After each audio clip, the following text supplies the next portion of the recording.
he really dead? That must be glorious.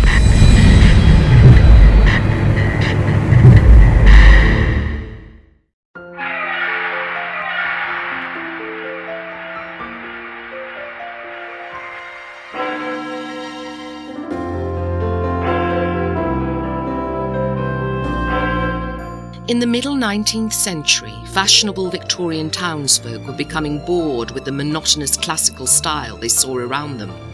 The Victorian age was one of solid tradition, but also of forward thinking, and Great Britain saw itself as the main power broker on the world stage.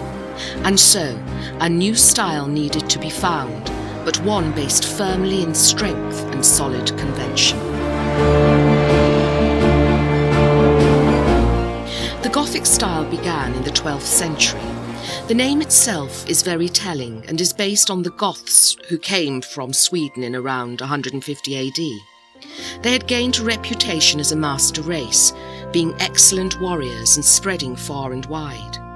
An example of this is found in the Spanish word for royalty, gotos, which is derived from Goth.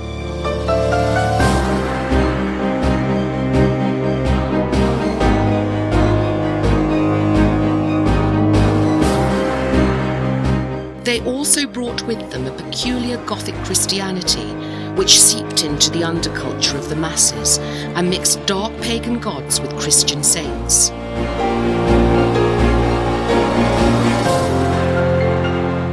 By the Victorian age, the Gothic world was a distant and yet powerful past, with dark imagery of the night and the dream world.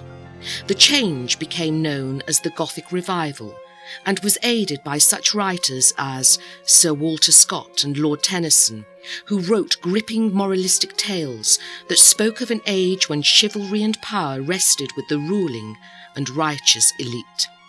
It was fantastic propaganda for the state and backed the revival of the medieval style, whilst all the time retelling pagan stories in a new light.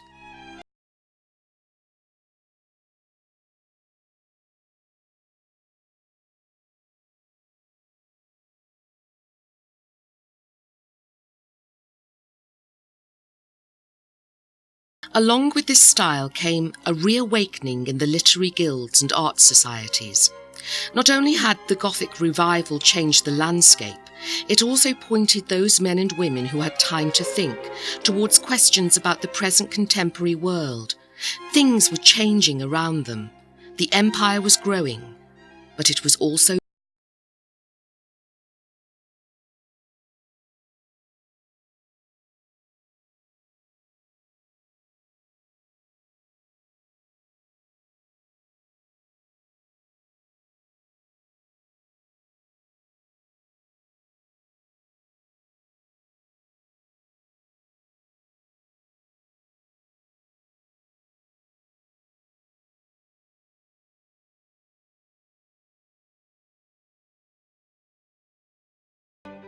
misunderstood and misinterpreted.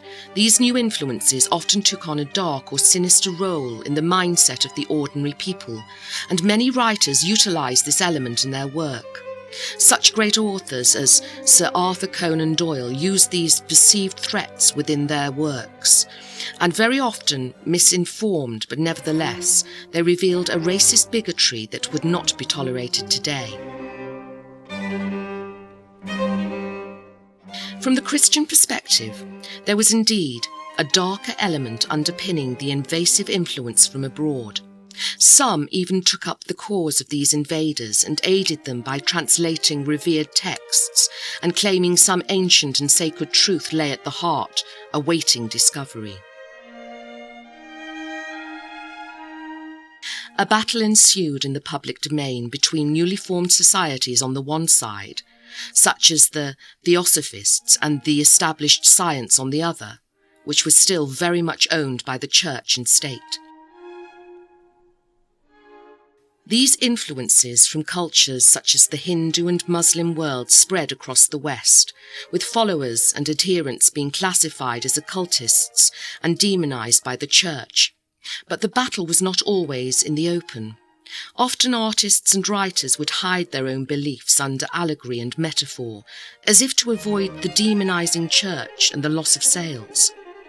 The true skill was in being able to successfully craft the esoteric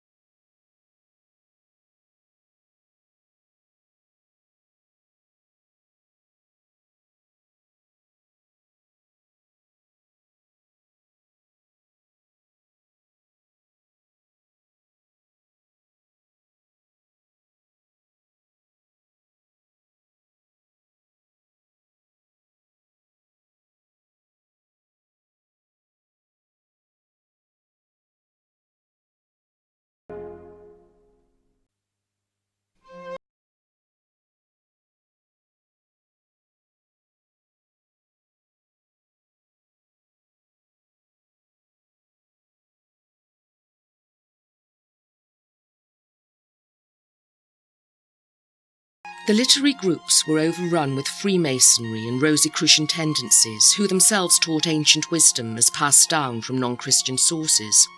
And yet on the surface the West was staunchly Christian, which most observers have agreed was a perfect device for controlling the growing masses. But Freemasonry under Victoria's reign flourished to the point that it would have been embarrassing if one were not a member. By 1840, there were over 100 lodges in London and 340 in the provinces. Weekly Freemasonic newspapers were openly sold in newsagents, and the royalty acted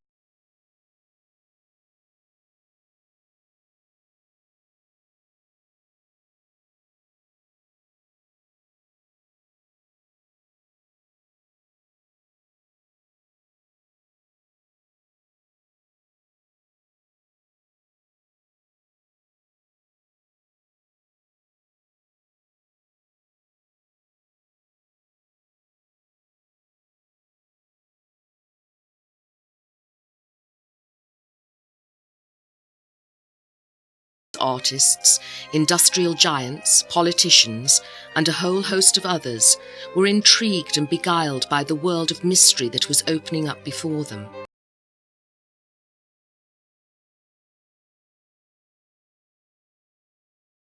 Battle lines for the mind were being drawn, and nobody had a map. A war was about to break out, and precious few could decide which side they were on.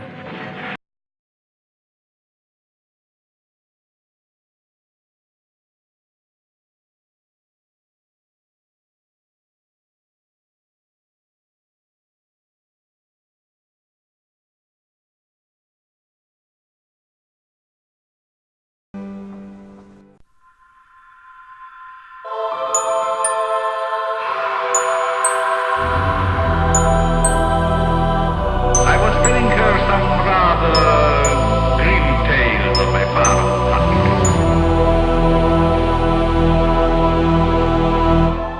hunting. Bram Stoker was born in 1847 in Dublin, Ireland, to Abraham Stoker and Charlotte Thornley. He was one of 7 children and was baptised at St. John the Baptist Church, where he regularly went.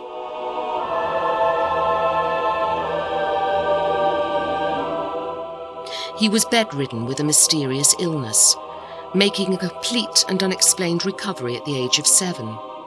But this gave him time to think. I was naturally thoughtful, and the leisure of long illness gave opportunity for many thoughts, which were fruitful according to their kind in later years.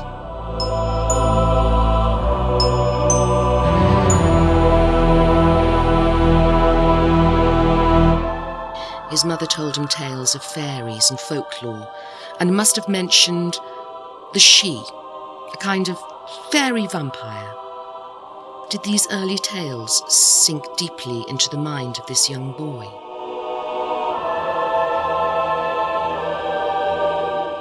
His recovery was swift, however, and by the time he reached Trinity College in Dublin, he was actually excelling at physical activity, being named University Athlete.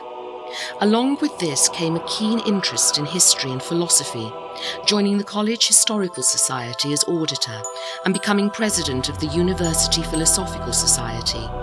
Indeed, his very first paper reveals a distinct understanding of what is required of the writer, and was entitled Sensationalism in Fiction and Society.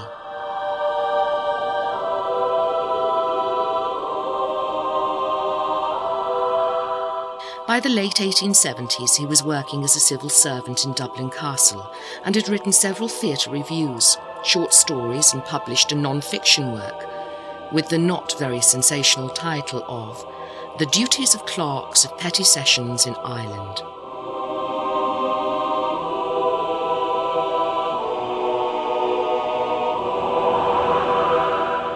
But things were about to change. And following a rave review by Stoker of Hamlet, the infamous actor and star of the show, Henry Irving, invited him to become his manager at the Lyceum Theatre in London. The civil servant jumped at the chance, and in the meantime, in 1878 married Florence Balcombe, who had previously been the suitor of Oscar Wilde.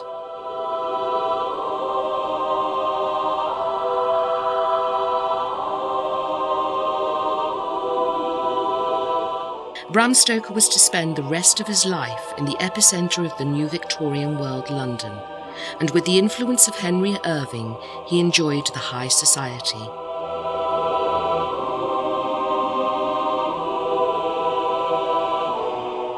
In 1879, Florence and Bram Stoker had an only son whom they christened Irving Noel Thornley Stoker, in honour of their new-found friend.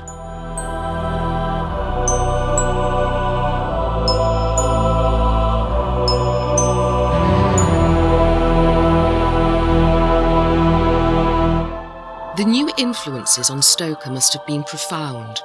One of these influences was Sir Arthur Conan Doyle, whose home Stoker called a fairy pleasure house.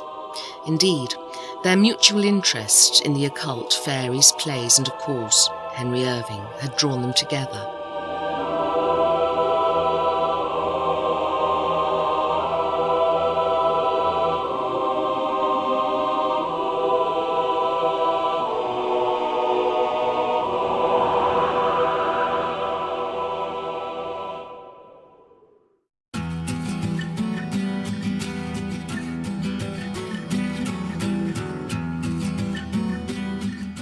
But there was another element that may have drawn these various characters together.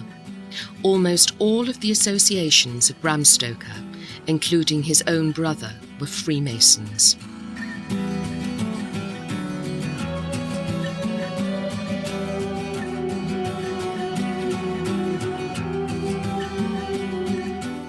Like the Gothic world, Freemasons claim not to be a religion, and yet they hold dear to the grand architect in the same way that the Goths had held to their pagans, Gort or God.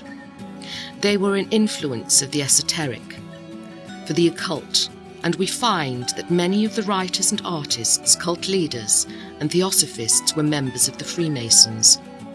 It was a hub of thought, intellectual discussion, brotherly assistance, and above all, it offered a sense of belonging.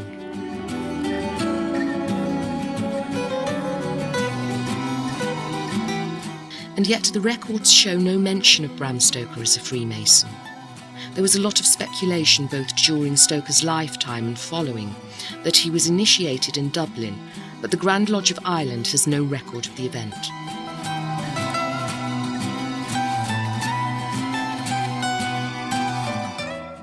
It is also rumoured that he was a member of the occult group, the Golden Dawn, and even the Rosicrucians, both groups linked with Freemasonry.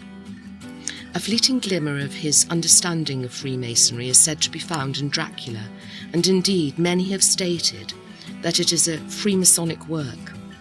In his book, The Lair of the White Worm, we find the phrase, "We too are, I take it, tiled," which is a Freemasonic phrase.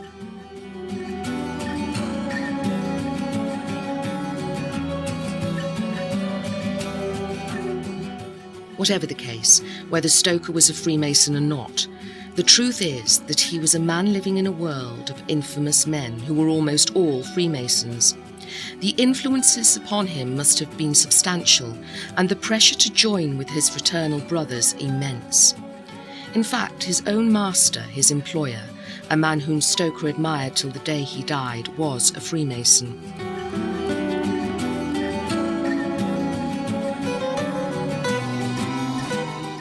Bram Stoker died in 1912, and his ashes placed in Golders Green Crematorium.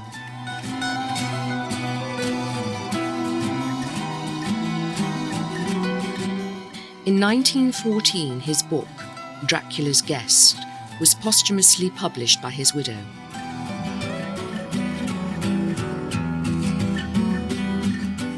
Today, Bram Stoker is remembered as the father of Dracula, and dozens of film adaptations, books, and even computer games speak of his legacy. But did he cleverly encode a secret message into this timeless work of fiction? The facts are simple. Bram Stoker was a clever, thoughtful man with a degree in mathematics, and even being invited to the bar as a lawyer. He worked under a Freemason actor and had Freemason friends. He researched tirelessly the myths and folklore of the world, and he lived in a time of Gothic and esoteric revival.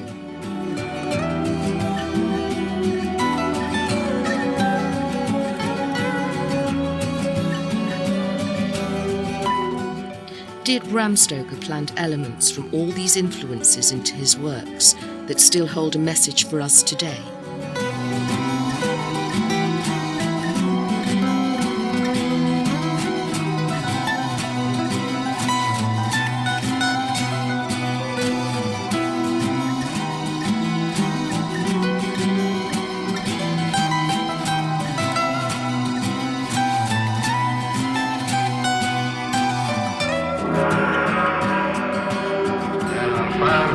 Things waiting man, then death.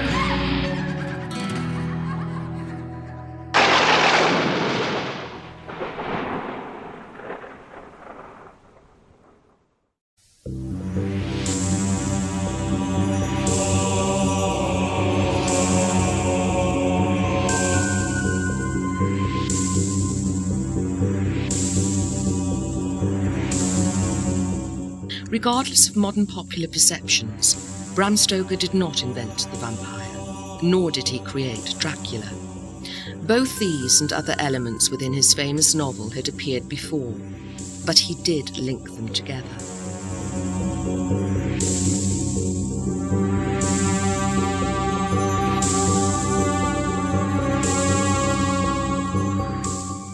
In his research, Stoker read such works as Transylvania Superstitions by Emily Gerard and met with Arminius Vambry, the Balkan expert. He was influenced by Sheridan Le Fanu's Carmilla, an erotic tale about lesbian vampires, and John Polidori's The Vampire, with a character based upon the mad, bad Lord Byron.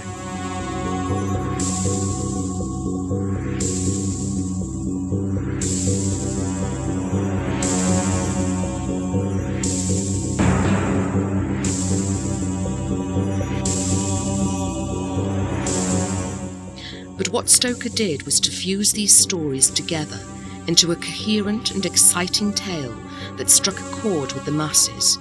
He finally had some use for the knowledge he had gained when he wrote his first university paper, Sensationalism in Fiction and Society.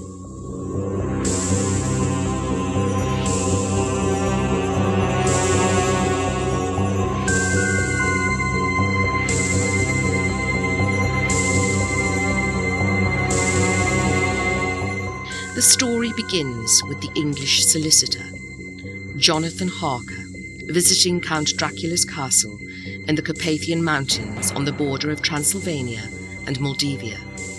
The purpose of the mission is to provide legal aid for Dracula to buy real estate in England and thus bring his vampirism to Great Britain and the home of the teeming millions.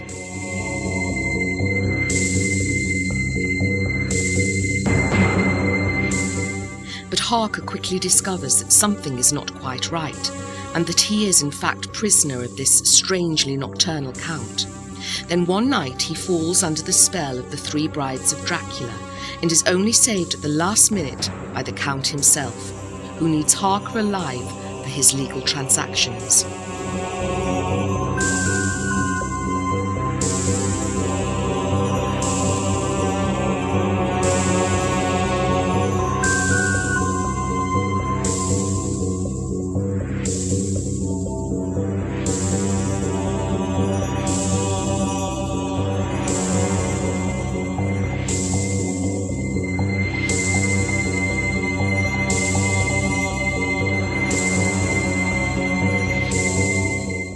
Eventually, Harker manages to escape from the castle and flees back to England. We next find that the Russian ship Demeter has run aground at Whitby, with all the crew missing except the captain, who is found dead at the wheel.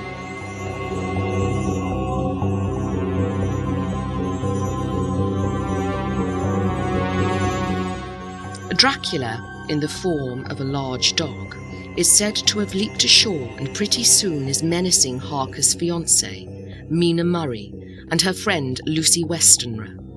We are then introduced to three gentlemen, Arthur Holmwood, Quincy Morris, and Dr. John Seward, all of whom propose marriage to Lucy. Soon, Lucy begins to waste away and her suitors begin to worry. Dr. Seward calls on his old friend Abraham Van Helsing, who tries in vain to revive Lucy with blood transfusions. The Westenra household is then attacked by a terrifying wolf, and Lucy succumbs to death.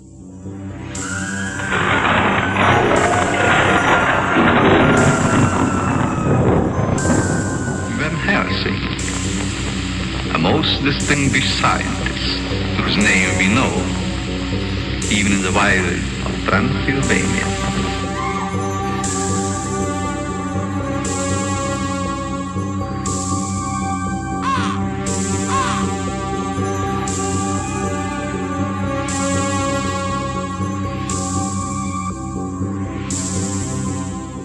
She is buried soon afterwards, but quickly reports of a beautiful lady stalking children at night emerge, and Van Helsing realizes that Lucy has become a vampire. The three suitors and Van Helsing track her down and stake her heart, finishing her off with a beheading.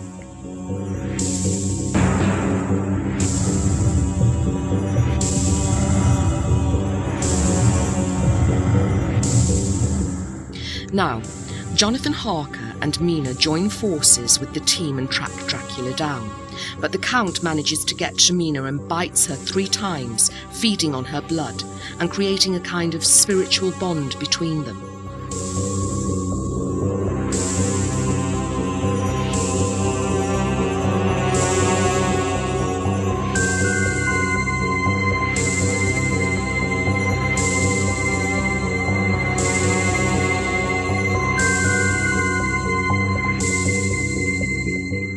Mina's mind wanders between the living world and that of the undead as the blood of the vampire surges through her veins.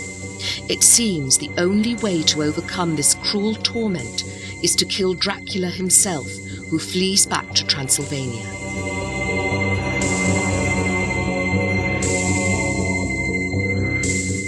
The group follow in hot pursuit, and before sunset catch him, shear his throat, and stab him with a bowie knife. He slowly crumbles to dust before their eyes, and Mina is freed from the spell.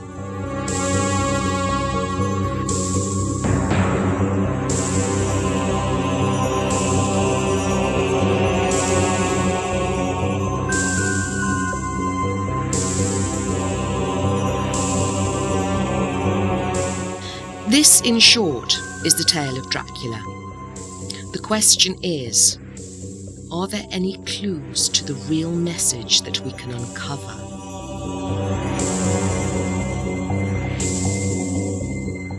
The first and most obvious place to begin is with the main character himself, Dracula.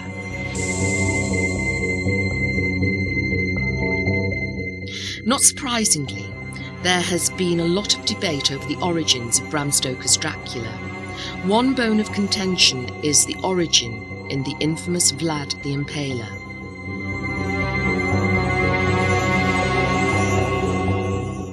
Vlad III, Dracula of Wallachia, is a conventional 15th century figure. In Romania, he is often heralded as a hero, and elsewhere as a demon of the highest order. It is said he impaled his victims in their thousands, but also that he was a good ruler. Whatever the case, his title, Dracula, is derived from his father's title of Dracul, with Dracula being the son of Dracul.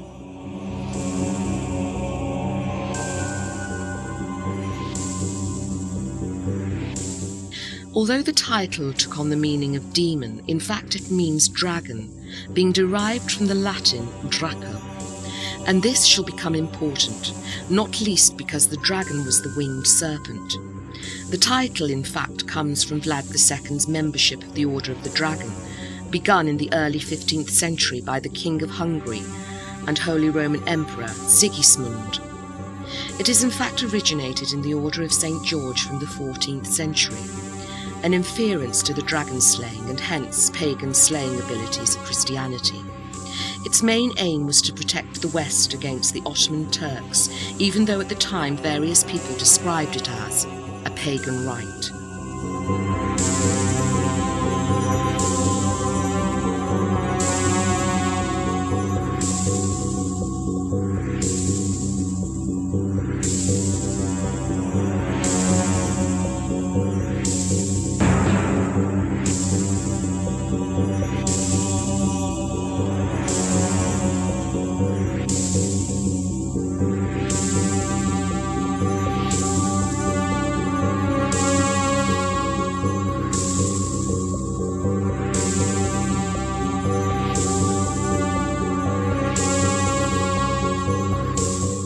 The argument amongst fans of Dracula and Stoker is quite simple.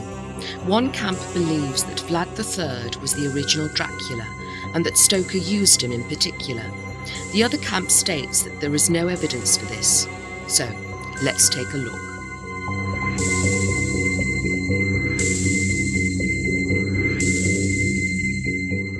In the book, Dracula, Bram Stoker points out the very old European tradition that bad things occur on St. George's Day unless one has spiritual protection. This tradition goes right back to pagan times, when this dragon slaying implied the death and destruction of the old ways by the empire-building Catholic Church. This itself links nicely with the Order of the Dragon of St. George, of which Vlad was a member.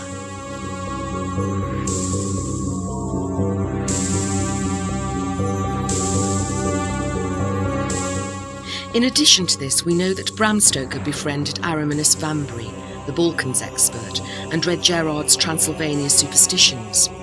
Originally, Stoker was to call his character Count Vampire, but following his reading of Romanian folklore and history, he changed his mind.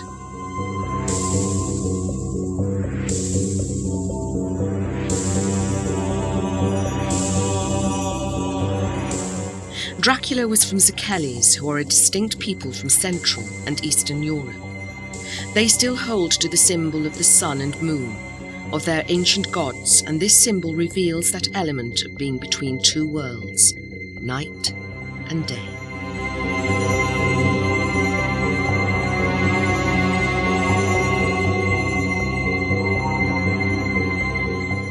It seems then that the name itself must have derived from these Transylvanian histories.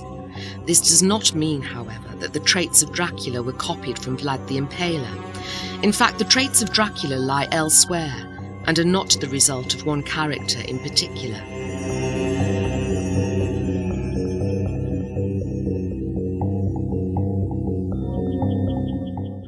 It shall become obvious as we uncover more of the subtle codes just what Dracula is supposed to represent. For instance, there is a clue in the very method used to deliver Count Dracula to the shores of England.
The ship, the Demeter, a Russian vessel, is used and all aboard die mysteriously.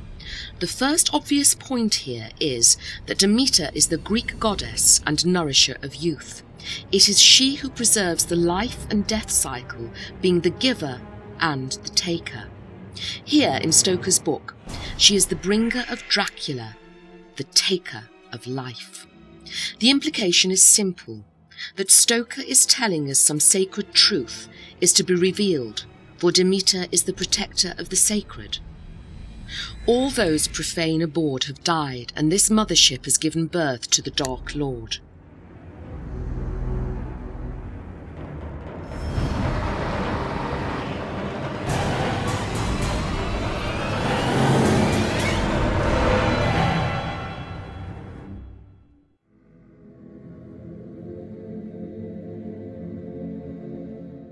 The ship is also Russian, and there were plenty of reasons for Russia to be implicated as the deliverer of this invasion force. But we are told that this is a sacred ship, a mother goddess bringing some new message. There was a motherly figure who was extremely famous in Stoker's day, and who influenced his writings, whether directly or indirectly. Great arguments surrounded this woman of infamy, for her outspoken ways and her leadership of the occult theosophy. Her name was Madame Blavatsky, and she was Russian.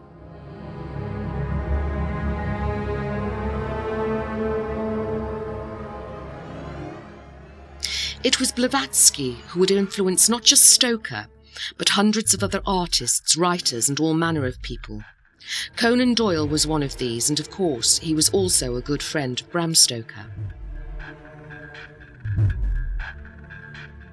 What she offered was entry into the world unseen. She hinted at arcane and esoteric secrets hidden within the teachings of the East, and in fact it was an Eastern Star Freemason.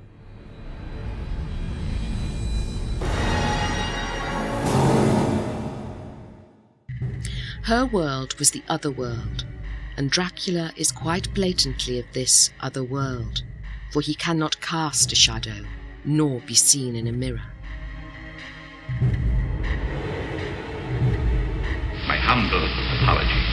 I dislike mirrors.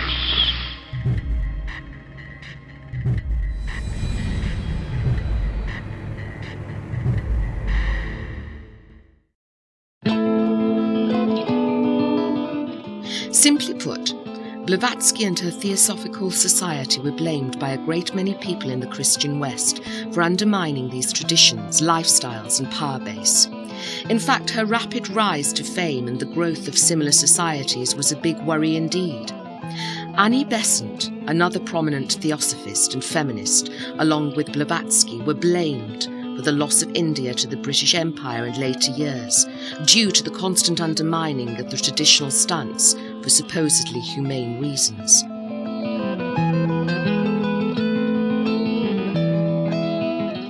But how does this help in our understanding of what message Bram Stoker is telling us? Well, we know that Stoker chose the name Dracula, and that he must have learned this from his studies on Romania and Vlad. We also know that the name Dracula means the son of the dragon, and was a title given to members of the Order of the Dragon. How does this relate to the Theosophists and the world of the occult?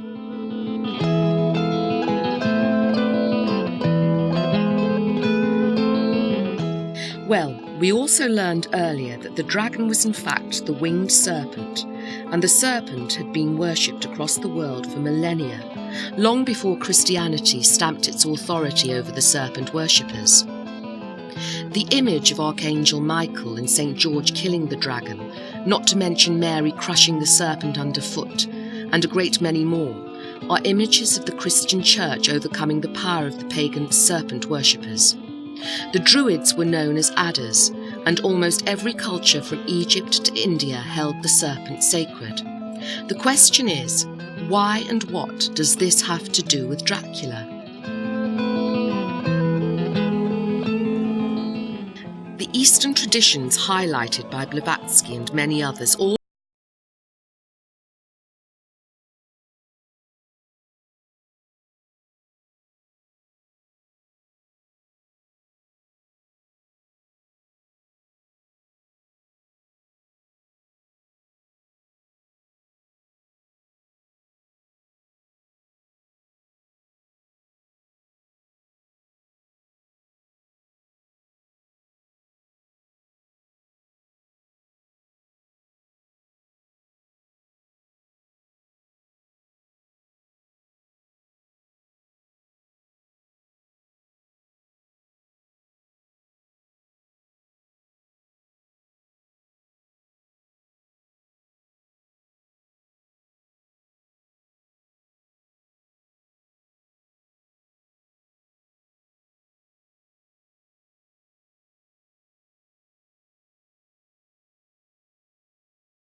Dracula is the human form of this otherworldly serpent dragon beast, delivered to these shores by Demeter, the mother goddess from Russia. His intent was to come to the land of the teeming millions and to thereby repopulate the globe with the living dead. He is the symbol of the new wave of Eastern spirituality, sexual perversions and dark occult practices that so frightened the stuffy traditionalists of Christian Victorian England.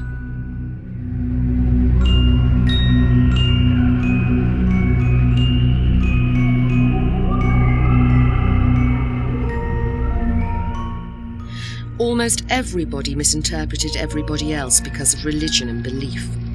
The Christians were set and safe in their trinity, the New Age mystics adamant and yet fresh to millennia-old cultures, and in between linguists struggled with interpreting complex words and changed the entire meaning. Spiritual rebirth very quickly became Gothic death.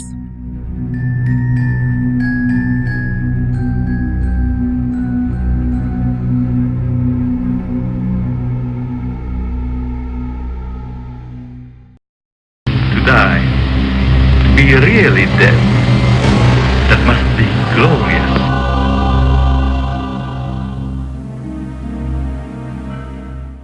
In truth, it was the concept of the Eastern Maya which was misunderstood in the West as death, where in fact it is the concept of illusion which we must see through in order to realize the true state of existence.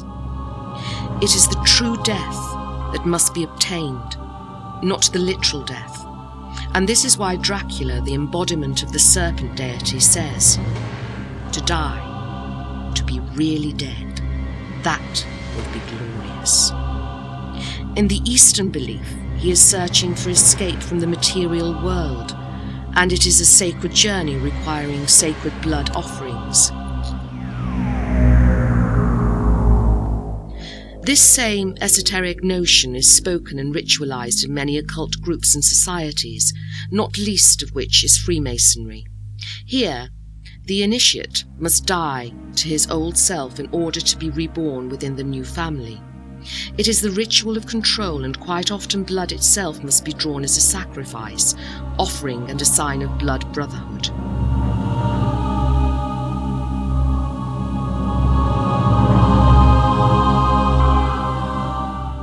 Indeed, the blood ritual has been part and parcel of human tradition and religion for as long as the vampire itself.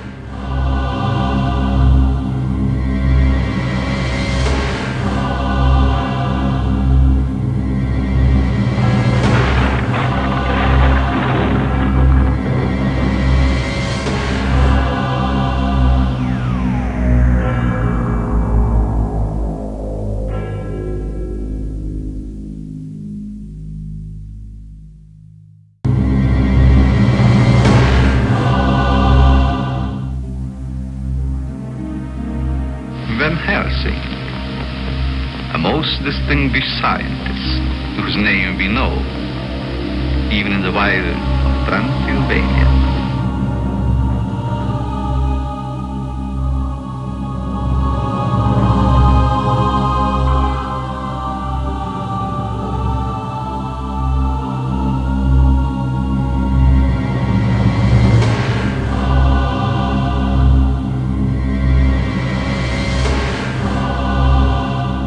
There are other clever devices utilised by Stoker and Dracula.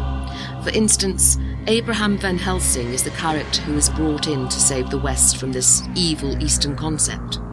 In a sense, Stoker is here offering himself up as the sacrifice in a paradoxical esoteric manner, for his own name is Abraham, and Helsing is derived from the word hals, meaning neck or throat. This is therefore the sacred offering of Abraham, through which God will bless the whole family or state.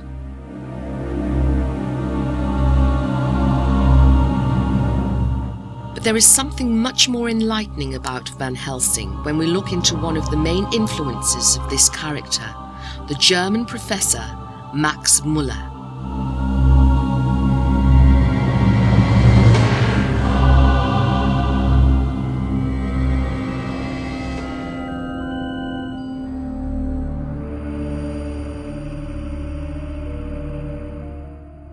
Although Van Helsing is supposed to be Austrian in the book, he in fact speaks German, and the original manuscript has him as such. Max Muller was German and a contemporary specialist in religion and mythology. These are the required sciences to battle the likes of the Theosophists, not medicine and mathematics, and Max Muller did, in real life, take on Blavatsky herself. Indeed, Stoker himself wrote that Helsing was to be a German professor of history, named Max Winderschuffel, but these changed to Austrian professor and Van Helsing in order to distance the character from his real-life counterpart.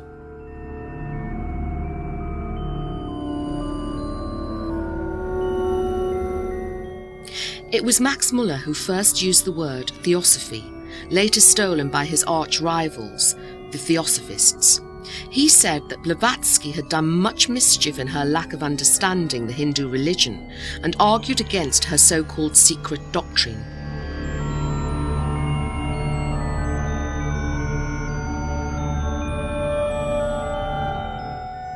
Bram Stoker knew Max Muller under Blavatsky and her ilk, and he was aware of the famous battle of words that constantly surfaced in the press.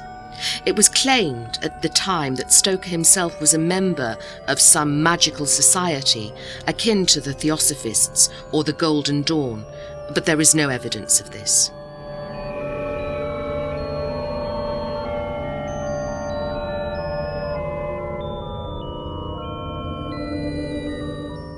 Instead, it appears that Stoker is in fact highlighting a very real fear amongst the Western Christian world, that these new cults would and were taking positions of power and invading the lands and the minds of the people.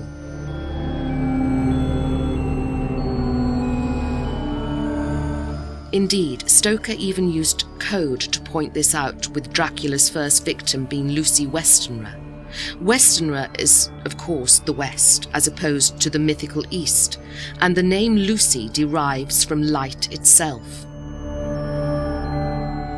Dracula has therefore turned out the light of the West.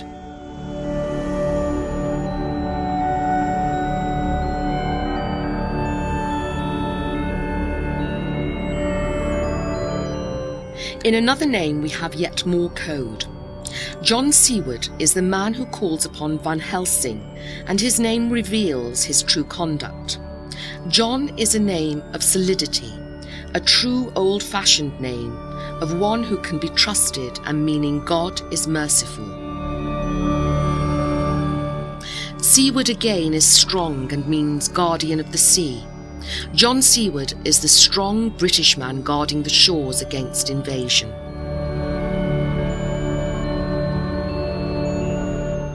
Another element practiced widely by the occultists was trance-inducing hypnotism, and we not surprisingly discover that Dracula is capable of this mysterious art, controlling the mind of the weak. But science too was developing hypnotism, and it was becoming popular in Stoker's time. It is therefore fitting that Van Helsing also has the power of hypnotism, but not by any mysterious otherworld method, but by pure scientific reasoning. The science of the West is here overcoming the mythical occult world of the East.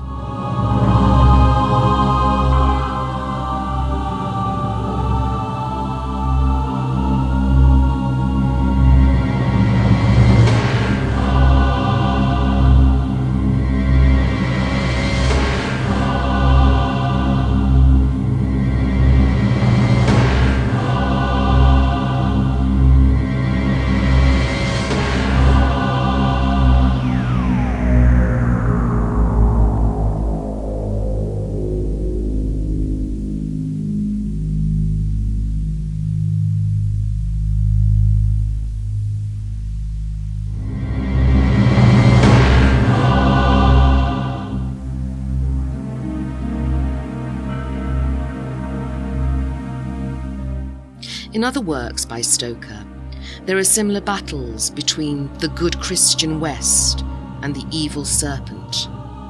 In The Lair of the White Worm we have the Lady Arabella, meaning prayerful, battling the serpent here, called the worm, which in fact means serpent.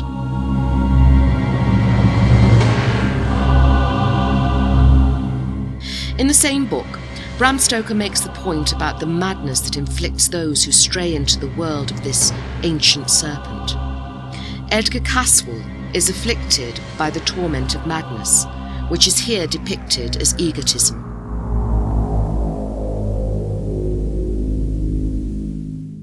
Come to me. You shall see now what you are despising, what you are warring against.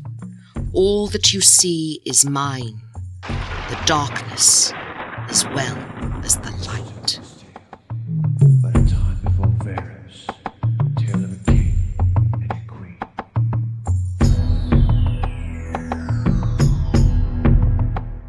These are the words of the Gnostic god of the abyss, the lord of light and dark, the one who has power of the dual nature of the mind.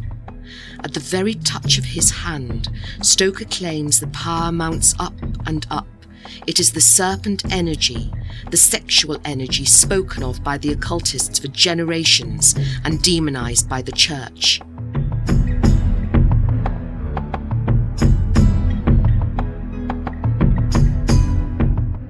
This serpent is the coiled one of the Hinduism that must rise and fall like a wave, and Stoker makes this very point, saying that this serpent is coiled, it rises and falls, and that no one can see it, for it lies within each of us.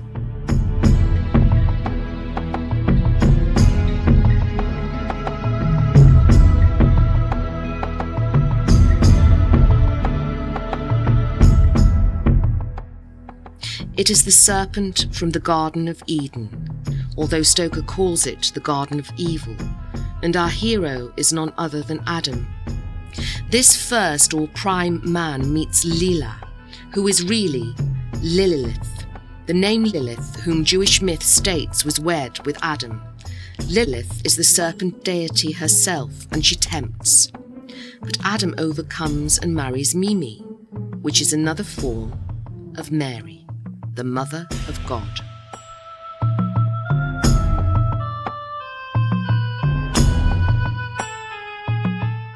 The snake is seemingly of paramount importance as the adversary for Bram Stoker in The Lair of the White Worm, Snake's Pass and Dracula. The symbolic references abound.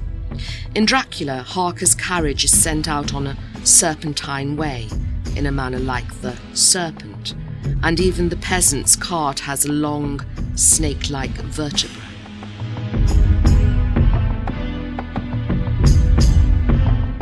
Bram Stoker was indeed pointing towards a serpentine mythological past and warning of the consequences that would befall the Christian West should the battle be lost. He implicated modern occultists and created a fictional battle of light against darkness. It is a tale as old as man, for the true light and dark resides within us and must be balanced and controlled in the same vein that Stoker points out.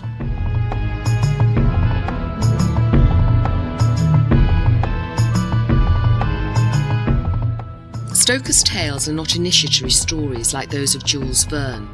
They are instead warnings against losing battles and succumbing to the dark forces that rage within each of us and within society in general.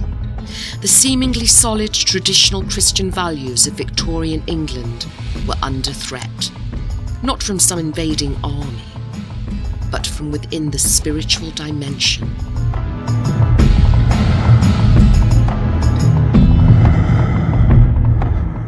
They will come in the night, for they reside within. They have no shadow, for they are the shadow self.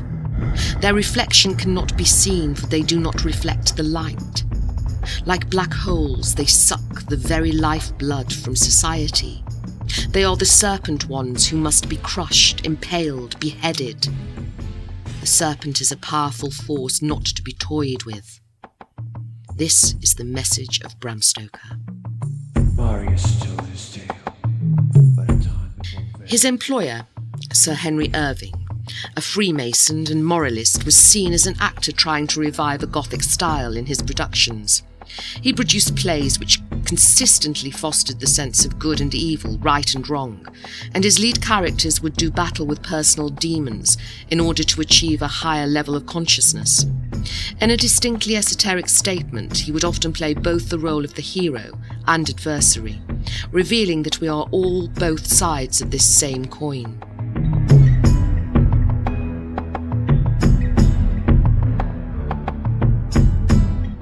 Irving revived the supernatural medieval focus in the theatre, revealed the ancient battle within the mind of man himself, and his young employee would follow suit in print.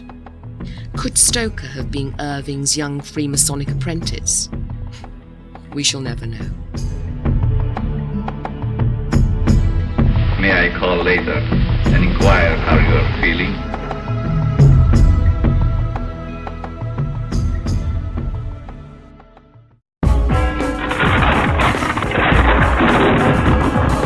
I hope you haven't taken my stories too seriously.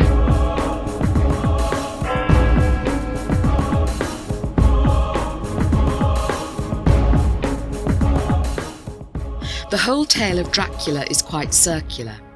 In reality, Bram Stoker was telling us the age-old story of the battle between the pagan East and the Christian West, between the controlling powers and the spiritual world.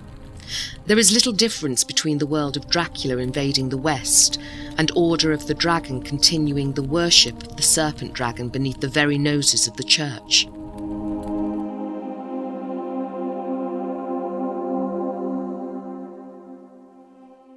The Catholic Church believed many centuries ago that they had stamped out the last of the serpent worshippers and heralded their superheroes in St. George, St. Michael, St. Paul and St. Patrick, their serpent-crushing warriors for Christ.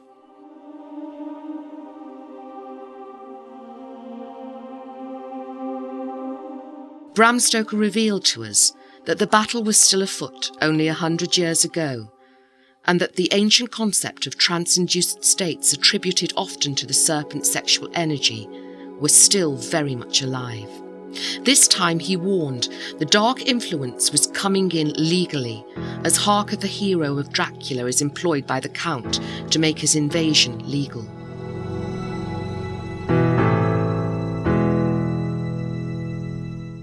Was it a warning or just a simple statement? Whose side was Bram Stoker on? Was he simply observing a cultural shift, or was he trying to affect it? Whatever his wishes, he had created a cult following for the Dark Lord of Transylvania like never before, and raised up the stakes in the game of the soul.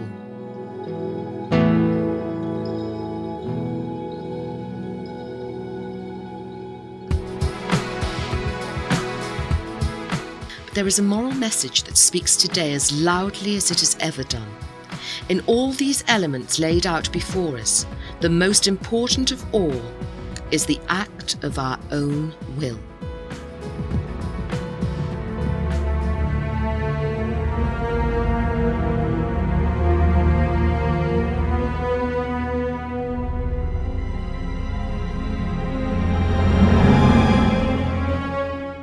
The occultists tell us that the alchemical unions of which they speak are only empowered by the will of the adherent. The sexual serpent energy is nothing without the willpower or the one practicing the rituals. God is nothing, we are told, without the will from the individual. In the same way that Dracula cannot enter into our home unless we will it, Stoker tells us that quite plainly that whatever we choose shall become our own reality.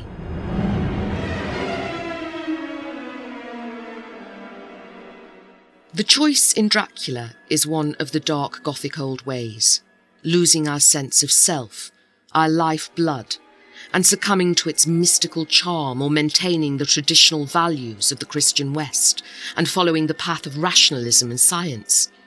The choice is as relevant today as it has always been.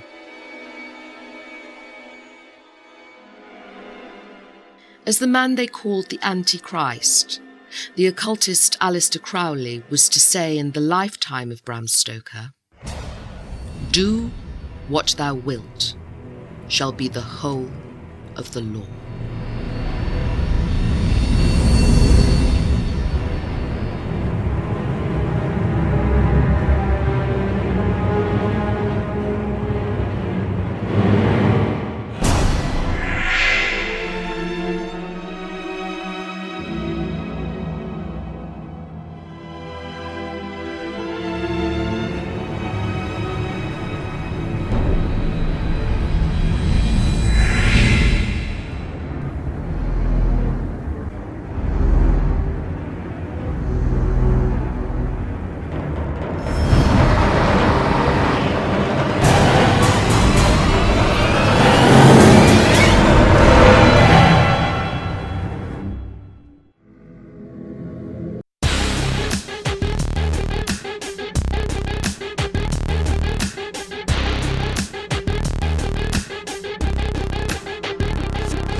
yourself.